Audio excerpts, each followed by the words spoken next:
What if the most dangerous thing about you wasn't your strength, your connections, or your money, but the way your mind works when it's completely, ruthlessly, locked in? There is a particular kind of person that makes other people uncomfortable. Not because they are loud. Not because they are aggressive. Not because they demand attention or take up unnecessary space. But because when they walk into a room, you can feel it. Something about them is different. Something behind their eyes is operating at a frequency that most people never access. They are present in a way that feels almost supernatural. They hear what isn't said. They see 3 moves ahead. They are never rushed, never rattled, never pulled off course by the noise that sends everyone else spinning. These people are not geniuses by birth. They are not lucky by accident. They are focused, dangerously, deliberately, and completely focused, in a way that has literally rewired how their brains process the world. And today, right here, on the Stoic path, we are going to talk about how you become that person. Not someday. Not after the circumstances change. Now. 10 rules. Absolute power. Let's go. Rule 1, hunt one thing. There was a lion that couldn't decide. Every morning he would wake up hungry and sprint after the gazelle to the east, then catch the scent of wildebeest to the west, then spot a rabbit to the north. He chased them all. Frantically. Furiously. Burning enormous energy in every direction. He went to bed hungry every night. Meanwhile, another lion chose one direction before sunrise. Locked in. Moved with patience and precision. One target. One pursuit. Total commitment. That lion ate. The first rule of becoming dangerously focused is the rule that sounds the simplest and costs the most. Hunt one thing. Not 3 goals. Not a vision board with 17 ambitions. One thing. The thing that matters most right now. The thing that, if accomplished, makes everything else easier or irrelevant. The human brain was not designed for parallel pursuit. Every time you split your attention between competing priorities, you don't divide your focus in half, you degrade it exponentially. Neuroscientists call it cognitive switching cost. Every time your brain changes targets, it burns glucose, loses momentum, and takes an average of 23 minutes to return to full concentration. 23 minutes. Gone. Every single switch. The people who outsmart everyone in the room are not smarter. They are singular. They have made the ruthless, unpopular, countercultural decision to pursue one thing with the totality of their being, while everyone else scatters their energy across a dozen half-commitments and wonders why nothing ever fully materializes. Marcus Aurelius wrote, "Confine yourself to the present. One moment. One task. One direction. Hunt one thing." Rule 2, guard your attention like your life depends on it. Because it does. A young writer named Daniel had enormous talent. Everyone who read his work said the same thing: this man is going to be someone. His ideas were original. His voice was distinct. His potential was undeniable. But Daniel had a phone. And that phone had notifications. And those notifications had opinions, arguments, highlight reels, breaking news, someone's vacation photos, a debate about something that would be forgotten by Thursday, and an endless, frictionless river of other people's thoughts flowing directly into the center of his mind every 7 minutes. 5 years passed. Daniel had the same potential. The same talent. The same original ideas sitting somewhere in the back of his head. But he had produced almost nothing. Not because he lacked ability. Because he had surrendered the one resource that converts ability into achievement. Sustained attention. Your attention is not just a preference. It is the currency of your mind. It is the thing that, when directed consistently at a single target, builds the neural pathways, the depth of knowledge, the creative momentum, and the intuitive pattern recognition that make you genuinely formidable. And the modern world has built an entire economy around stealing it from you. Every notification is a tiny theft. Every scroll is a tiny theft. Every unnecessary meeting, every piece of outrage content, every rabbit hole that leads nowhere, tiny thefts, compounding daily, robbing you of the focused hours that your greatest work requires. The Stoic philosopher Epictetus said, "Never esteem anything as of advantage to you that will make you break your word or lose your self-respect." Extend that to your attention. Never esteem anything worthy of your focus that cannot pass this simple test. Does this move me toward the one thing I am hunting? If it doesn't, it is a thief wearing the costume of entertainment. Guard your attention. Ferociously. Unapologetically. Like your life depends on it. Because the life you are trying to build absolutely does. Rule 3, embrace boredom like a weapon. Here is something that will sound strange. The most focused people in the world are not afraid of boredom. They are addicted to it. A chess grandmaster named Victor spent 3 hours every day doing something his friends found baffling. He would sit, completely still, no music, no phone, no company, and simply think. Not about anything specific. Just thinking. Letting his mind wander through problems, connect unrelated ideas, surface patterns he hadn't consciously noticed. His friends called it a waste of time. Victor called it his sharpest weapon. Because what Victor understood, and what neuroscience has since confirmed, is that the brain's default mode network, the network that activates when you are doing nothing in particular, is not idle. It is integrating. It is synthesizing. It is making the connections between pieces of information that focused, task-oriented thinking cannot make, because focused thinking is too narrow, too directed, too busy executing to step back and see the whole picture. The great insights of human history, Newton's apple, Archimedes in the bath, Einstein daydreaming on a tram, did not come during intense focused work sessions. They came in the boredom between them. But here is the catch. Your brain can only access this state if you allow the boredom. If every moment of quiet is immediately filled with a podcast, a scroll, a video, a conversation, your brain never gets the silence it needs to do its most profound work. Boredom is not a problem to be solved. Boredom is a factory, and if you keep closing it down with cheap entertainment, you will never know what it was capable of producing. Sit in the quiet. Let your mind wander without guilt. Let it be uncomfortable. Let it be boring. And then watch what it builds in the silence. Rule 4, master the art of saying no. Every yes you give is a no to something else. Read that again. There was a woman named Priya who was known for one thing above all others in her professional world: she was extraordinary at her craft. Whatever she touched turned out brilliant. Her judgment was sharp. Her output was consistent. Her reputation was immaculate. People constantly asked her how she did it. Her answer was always the same, and it always disappointed them. I say no to almost everything. Not rudely. Not dismissively. But with absolute clarity and zero apology. No to the committee that wanted her expertise for free. No to the speaking engagement that sounded impressive but consumed 3 days of preparation.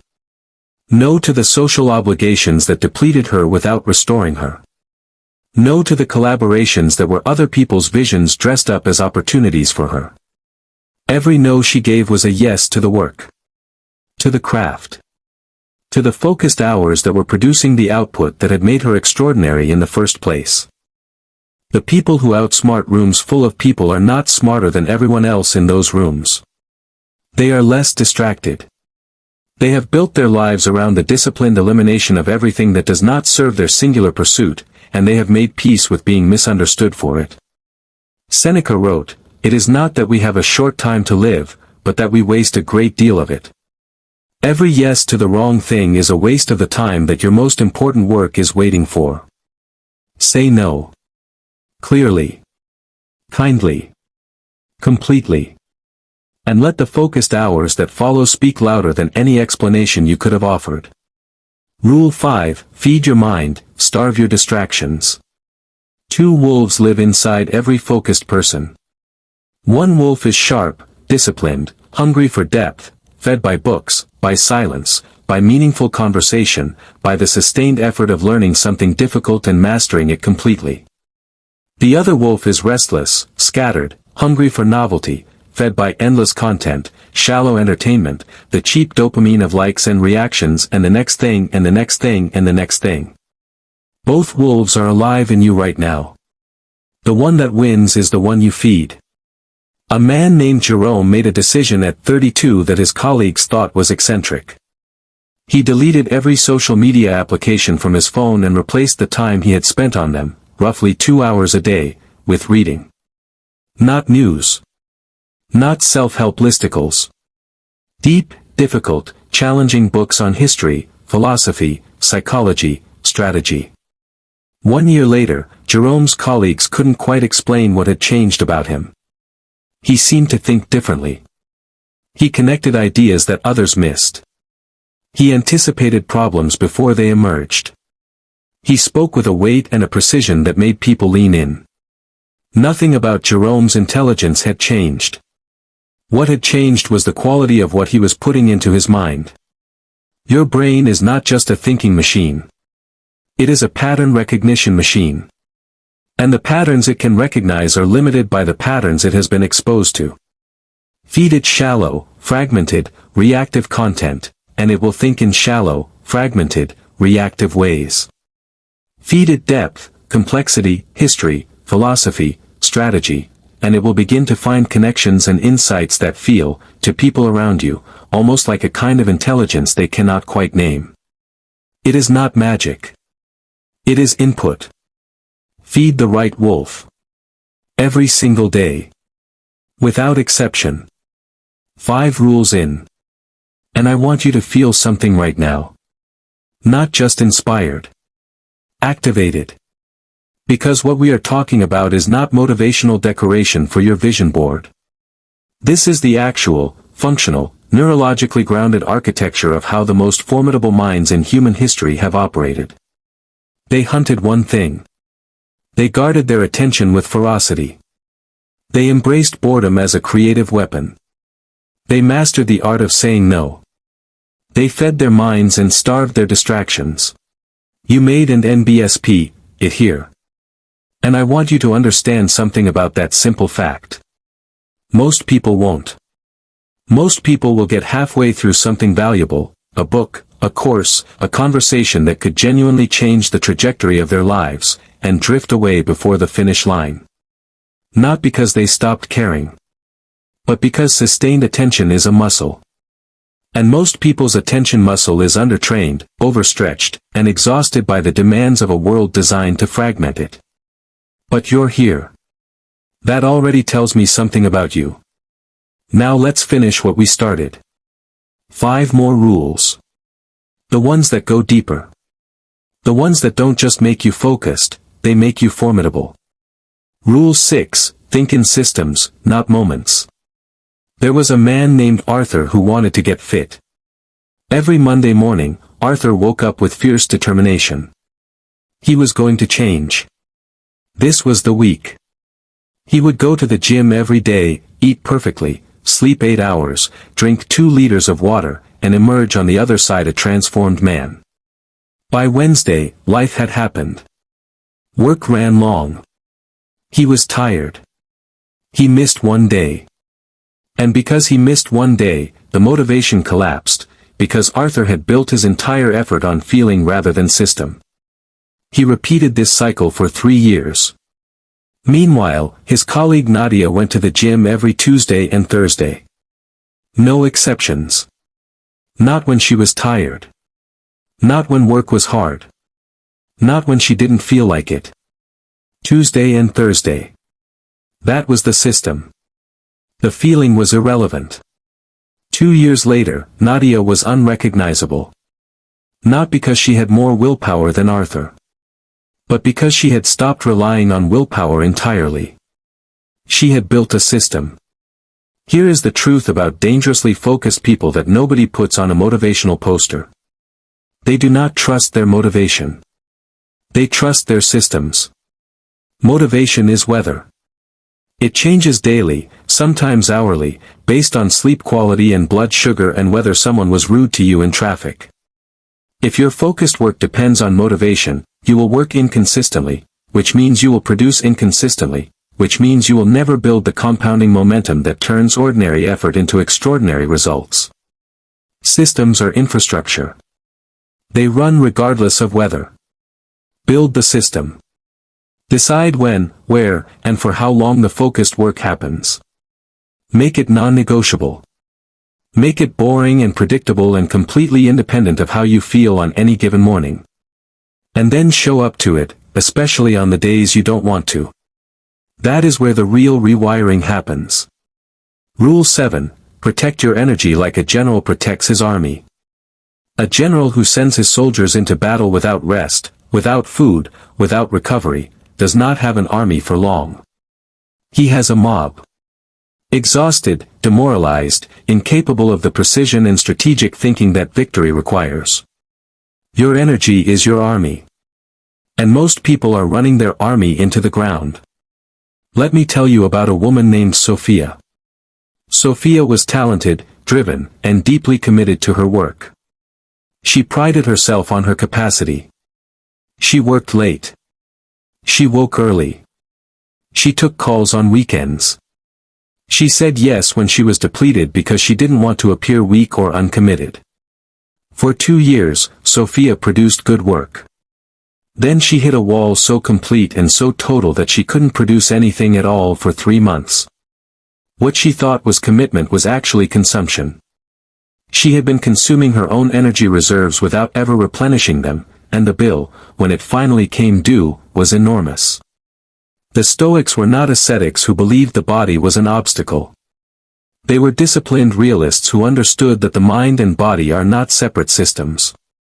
Marcus Aurelius wrote obsessively in his meditations about the need to manage himself, his reactions, his energy, his inner state, with the same strategic care a commander applies to a campaign. Sleep is not laziness. It is the process by which your brain consolidates learning, clears metabolic waste, and restores the prefrontal cortex function that is responsible for, among other things, focus, judgment, and impulse control. Rest is not weakness. It is maintenance. It is the thing that keeps the machine running at the level your ambitions require. The most dangerously focused people I have ever studied do not grind without recovery. They alternate, deliberately, strategically, between deep focus and genuine rest. Between intense output and real restoration. Because they understand that a general with no army cannot win any war. Protect your energy. Not selfishly. Strategically. Your best work depends on it. Rule 8. Make peace with being misunderstood. This rule is the one that costs the most socially. And it is non-negotiable. When you commit to becoming dangerously focused, when you start saying no, guarding your attention, protecting your energy, feeding your mind differently, people around you will notice. And some of them will not like it. They will call you antisocial. They will say you've changed. They will suggest, with varying degrees of subtlety, that your seriousness is a kind of arrogance. Let me tell you about a man named Isaac. Isaac was the kind of person everyone wanted at the party. Funny, social, always available. But inside, Isaac had a dream he had been carrying quietly for years, a business he wanted to build, a craft he wanted to master, a life that looked very different from the one he was currently living. One day, Isaac decided to stop performing availability and start building his dream. He stopped going to every social event. He started using his evenings differently. He became, in the eyes of his social circle, less fun. The comments came quickly. You think you're better than us now? What happened to you? You've gotten so serious. Isaac had 2 choices. Return to the performance and abandon the dream. Or continue building and make peace with being misunderstood. He chose the second. 3 years later, the people who had called him antisocial were sharing his success on their social media feeds and telling everyone they knew him. Epictetus said, if you want to improve, be content to be thought foolish and stupid. The price of focused, purposeful, disciplined living is that it looks strange to people who are not living that way. It will always look strange to people who are not living that way. Pay the price. Willingly. Cheerfully, even. Because the alternative, performing normalcy at the expense of your potential, costs infinitely more. Rule 9, use pressure as a sharpening stone. A sword is not made in comfort. It is made in fire. Hammered. Folded. Beaten into shape by forces that would destroy a lesser material. And it is precisely that process, that violent, uncomfortable, pressure-filled process, that produces something sharp enough to cut through anything. You are the sword. There was a young architect named Miriam who was given the most difficult assignment of her career at exactly the wrong time. Her firm was understaffed. Her personal life was complicated. The deadline was brutal. The client was demanding. Every condition pointed toward failure. Miriam did not fail. She produced the best work of her career. Not despite the pressure. Because of it. Because pressure does something to the focused mind that comfort never can. It eliminates the non-essential. When everything is on the line, you don't have the luxury of distraction. You don't waste time on the peripheral. You find out, very quickly, exactly what you are capable of when you have no choice but to be extraordinary. The Stoics called this ascesis, deliberate practice under difficult conditions. They believed that hardship, properly engaged with, was the most reliable path to the development of genuine virtue and genuine capability. The people who outsmart rooms full of people are not people who avoided difficulty. They are people who leaned into it, who understood, at some fundamental level, that every hard problem they solved was adding a layer of sharpness to the blade of their mind that no comfortable circumstance could have produced. Stop waiting for easier conditions. The conditions you are in right now, the difficulty, the pressure, the constraint, are not obstacles to your focused development. They are the sharpening stone. Let them do their work. Rule 10, play the long game, always. And now we come to the final rule. The one that ties everything together. The one that separates the people who get results from the people who only get started. Play the long game. Always. There was a stone carver who worked on the same cathedral for 40 years. 40 years. He never saw it completed in his lifetime. He knew, when he began, that he would never see it completed. And yet every morning he came to work. Every morning he carved with the same precision and care and attention to detail as if the stone he was working on would be examined by millions of people for centuries. Because it would be. And it has been. The people who become dangerously focused, the ones who rewire their brains, who outsmart the room, who build something that lasts, they are not playing for this week's results. They are not optimizing for this month's metrics. They are not making decisions based on what feels good today at the expense of what is right for the next decade. They are playing the longest game in the room. This requires a particular kind of courage that is deeply undervalued in a culture obsessed with speed and instant results. The courage to do the right work today even when the results won't show up for months or years. The courage to stay the course when the progress is invisible and the doubters are vocal. The courage to trust the compounding, the silent, patient, mathematical certainty that consistent focused effort, sustained over time, produces results that are simply not available to people who give up when the progress isn't immediately visible. Seneca wrote, "Lay hold of today's task, and you will depend less upon tomorrow's." Every focused hour you put in today is a brick. And bricks, laid consistently and with care, build cathedrals. You may not see the cathedral yet. Lay the brick anyway. And then lay another. And another. And another. Until the day you step back, and the people around you step back, and everyone sees, suddenly and completely, what all those quiet, focused, unglamorous hours were building all along. The integration, all 10 rules together. Let me bring this home. 10 rules for absolute power. Let me say them to you one final time, not as a list, but as a portrait. A portrait of the person you are becoming. This person hunts one thing, and hunts it with the totality of their being. They guard their attention like the most valuable resource they possess, because it is. They embrace boredom as a creative weapon, sitting with silence long enough to hear what their own mind is building in the depths. They say no, clearly, kindly, completely, to everything that doesn't serve the one thing. They feed their mind relentlessly with depth and quality and let that input rewire the patterns of their thinking from the inside out. They think in systems, not moods. They protect their energy with the strategic care of a general preparing for a long campaign.